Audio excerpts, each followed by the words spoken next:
Bienvenidos, mi nombre es Diego Benjamín Aguilar Sánchez, soy de la materia de consolidación de estados financieros del grupo 01T. Y bueno, en este último video hablaremos un poco acerca de los aspectos teóricos de la consolidación, todo lo que hemos estado viendo, pero en este caso sería acerca del sector público. Entonces, para ello ya tenemos una base, ¿verdad?, acerca de la normativa internacional de la cual hemos hablado y tratado hasta este momento. Y en este video pues hablaremos acerca de los parámetros sobre la consolidación, pero en el sector público. Entonces, para ello también necesitamos aclarar un poco lo que es la consolidación en el sector público, que aquí serían entidades, ¿verdad?, incluidas en los grupos públicos, como por ejemplo el Ministerio de Salud, Ministerio de Hacienda, Ministerio de Educación y todos los diversos ministerios que conforman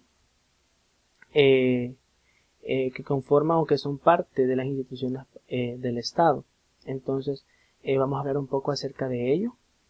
También en el concepto de el grupo de entidades, para entender un poco mejor, ya que anteriormente hemos hablado de la entidad controladora, que, valga la redundancia, ejerce control en cierta medida, ¿verdad?, sobre una subsidiaria. Entonces aquí vamos a hablar acerca de conceptos de grupos de entidades. Aquí vamos a denominar pues entidad dominante y también la entidad que es dominada. También otro aspecto, vamos a hablar sobre el perímetro de consolidación, que en este caso pues lo vamos a ver en un esquema que se ha realizado para que su interpretación sea más oportuna. A igual forma, vamos a tener unas exclusiones de la consolidación, que anteriormente también las hemos hablado, de lo cual nos dicta o nos dice las normas internacionales de contabilidad. Y los métodos también de consolidación aplicables, como el método de integración global y también el método de integración proporcional, que también más adelante lo vamos a ver en lo que es nuestra presentación de forma pues más detallada y de forma más precisa. Y también tenemos el procedimiento de puesta en equivalencia o el método pues de la participación.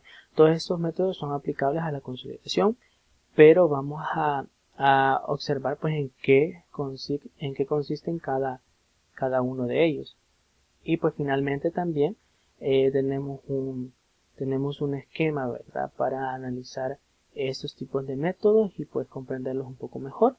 Y por último vamos a hablar sobre la gestión del proceso de consolidación, que abarca pues una serie de etapas, consecuencia de las operaciones económicas del grupo y del perímetro de consolidación, ya que no todas tienen, o cómo se podría decir, tienen la misma actividad. No es así. Las instituciones de gobierno, cada una velan y tienen un fin específico y por eso son creadas. Entonces, eso es como la parte más difícil, cómo integrar o cómo consolidar, mejor dicho, toda esa información, ¿verdad?, de las entidades de gobierno. Entonces vamos a ver lo que es nuestra presentación, que abarca de forma concreta los puntos que les he mencionado al inicio de este video. Ahora bien, podemos observar lo que es pues nuestra presentación acerca pues de la materia de consolidación de estados financieros. Y pues el título de esta presentación serían los aspectos teóricos, ¿verdad? Como lo habíamos mencionado en un principio en la pequeña introducción, los aspectos teóricos de la consolidación en el sector público. Ya habíamos mencionado anteriormente acerca de los criterios para consolidar, acerca de las entidades controladoras y sus subsidiarias, o sobre las participadas, analizando siempre el criterio que hablaba acerca del control, ¿verdad?, que tiene sobre sus subsidiarios o sobre las participadas. Entonces hoy vamos a ver estos aspectos, pero enfocados en el sector público, ¿verdad? Bueno, aquí menciona la consolidación en el sector público. La consolidación de estados financieros pues, nos permite elaborar la información contable del conjunto de entidades incluidas en los grupos públicos. Esta palabra está pues en negrita porque después lo vamos a ver que son los grupos públicos.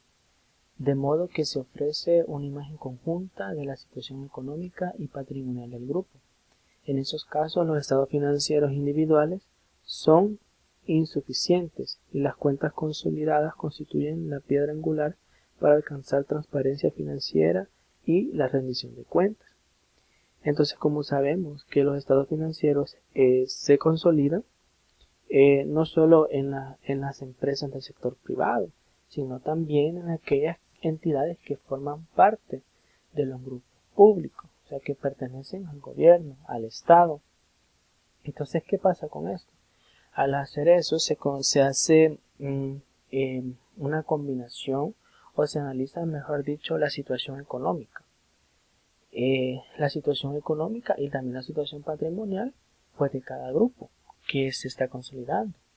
Pero muchas veces esos estados financieros, como lo mencionábamos, que se dificulta de modo que no todas las entidades financieras tienen la misma actividad, porque cada una es creada para un fin determinado.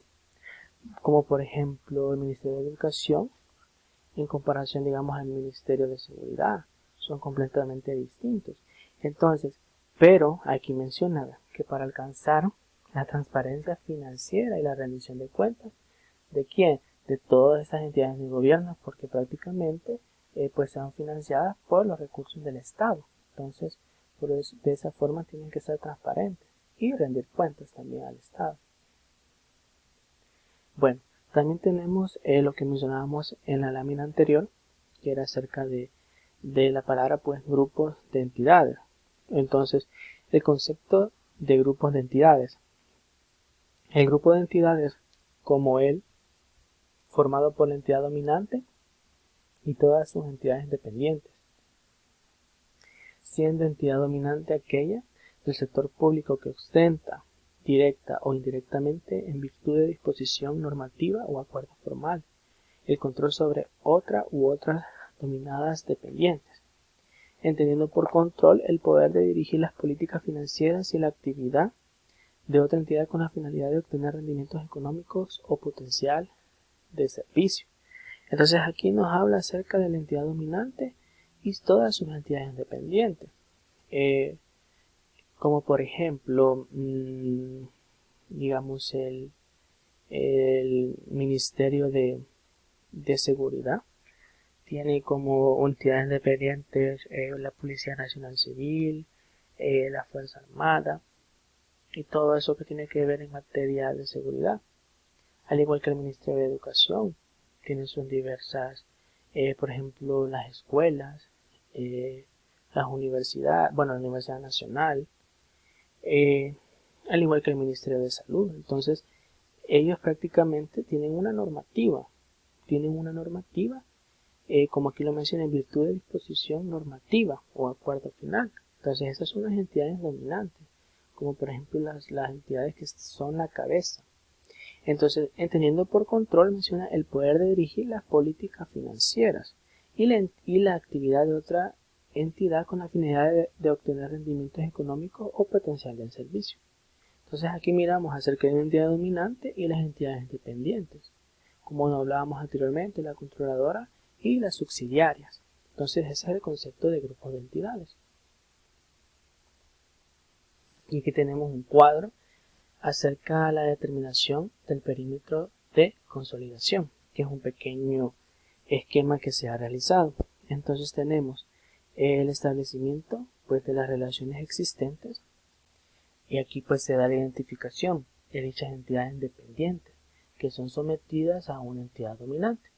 Entonces eso forma parte, estas entidades independientes forman parte de un grupo porque se encuentran a la cabeza de una entidad dominante. Entonces estas, pues ahí está ya sea existe o no la obligación de consolidar estos grupos. Entonces, pues esto deriva en otras participaciones o los métodos de consolidación o también las exclusiones, si no hay que hacerlo. Entonces, más adelante también vamos a ver un poco acerca de los métodos de consolidación aplicables, porque hay diversos métodos de consolidación aplicables. Entonces eso pues deriva lo que es el perímetro de consolidación y pues se concluye en la consolidación.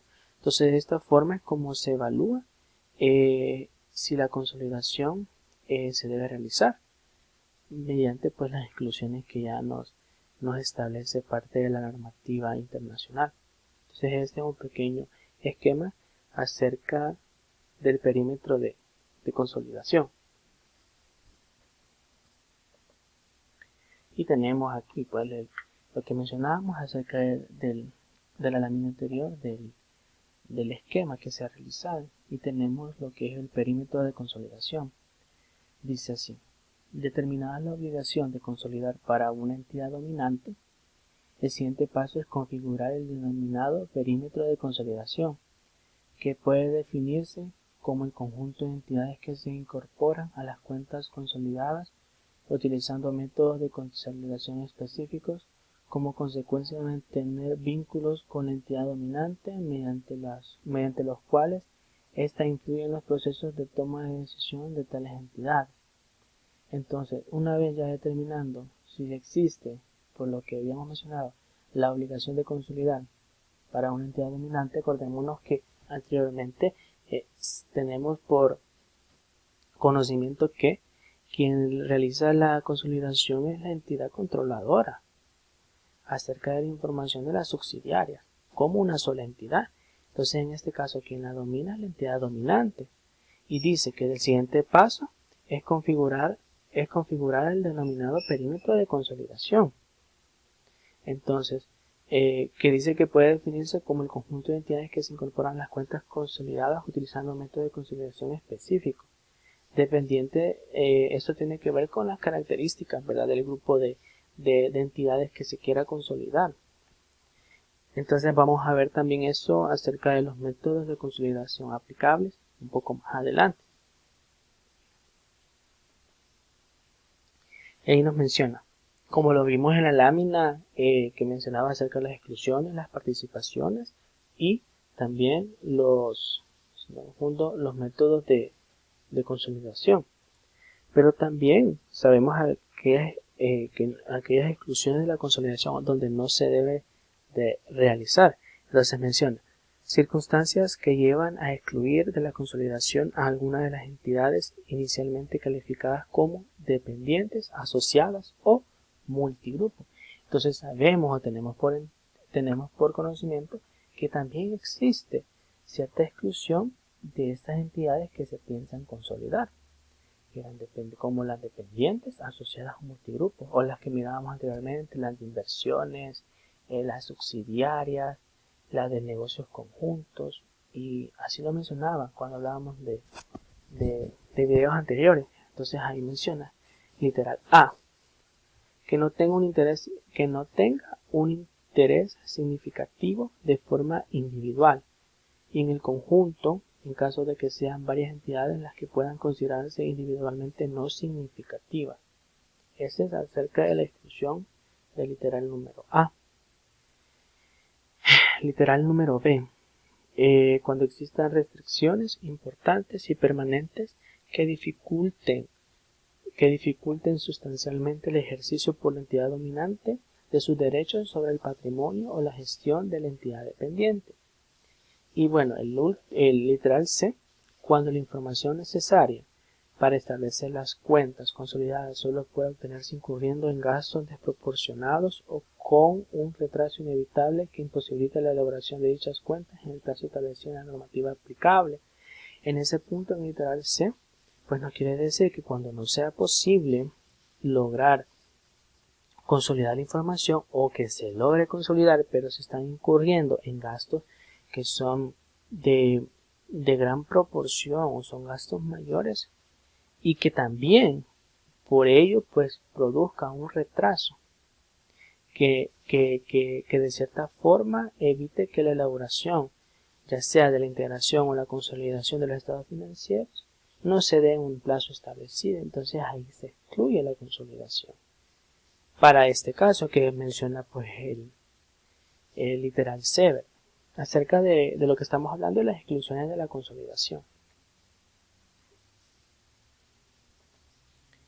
Y también tenemos los métodos de consolidación aplicables, los que mencionábamos también en el esquema del perímetro de consolidación, que nos hacía una evaluación si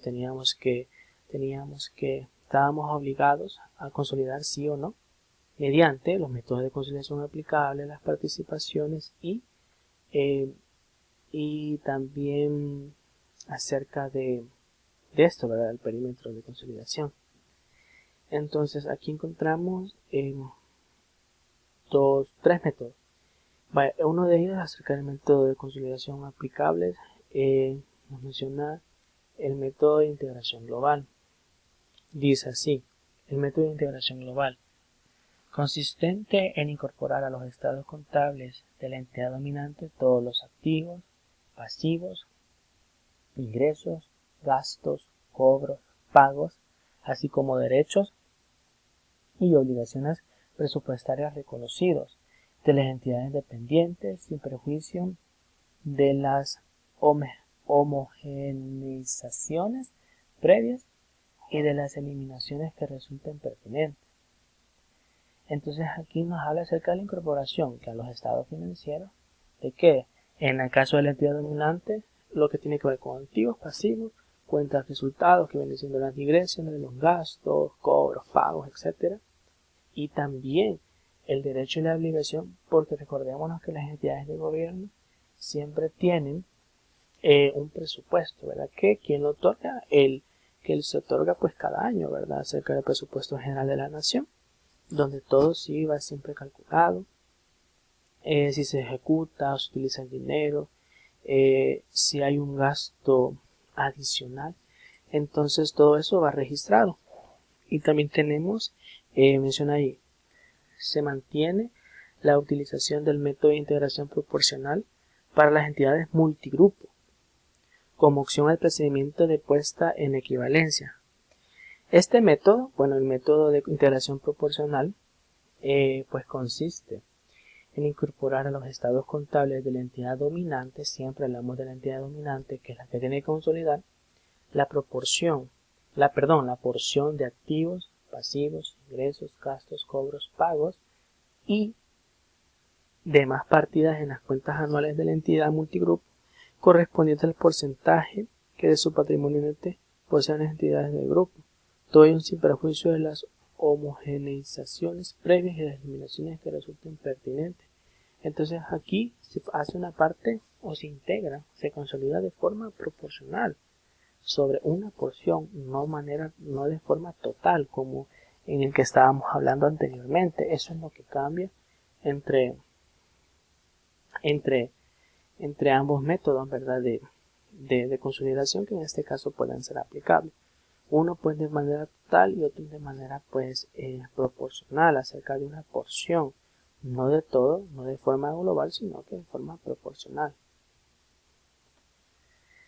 Y por último, el procedimiento de puesta en equivalencia o método de la participación aplicable a las entidades asociadas, pero también como alternativa a las entidades multigrupo y en su caso a las entidades dependientes a las entidades multigrupo y en su caso a las entidades dependientes con actividades financieras o de seguros a las que no se aplique el método de integración global.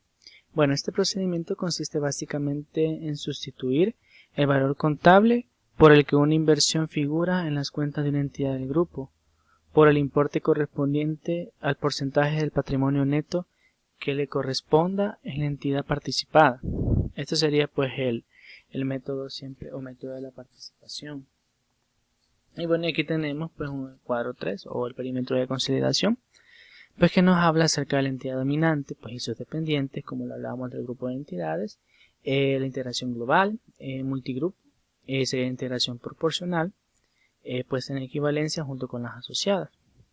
A las entidades de crédito y de seguros pueden aplicarse la puesta en equivalencia, ¿verdad? De lo que hablábamos acerca de los métodos de integración aplicada, global, proporcional y de participación. Pues ese sería el perímetro de consolidación. Y pues con esto finalizaríamos lo que es nuestra presentación. Muchas gracias y bendiciones.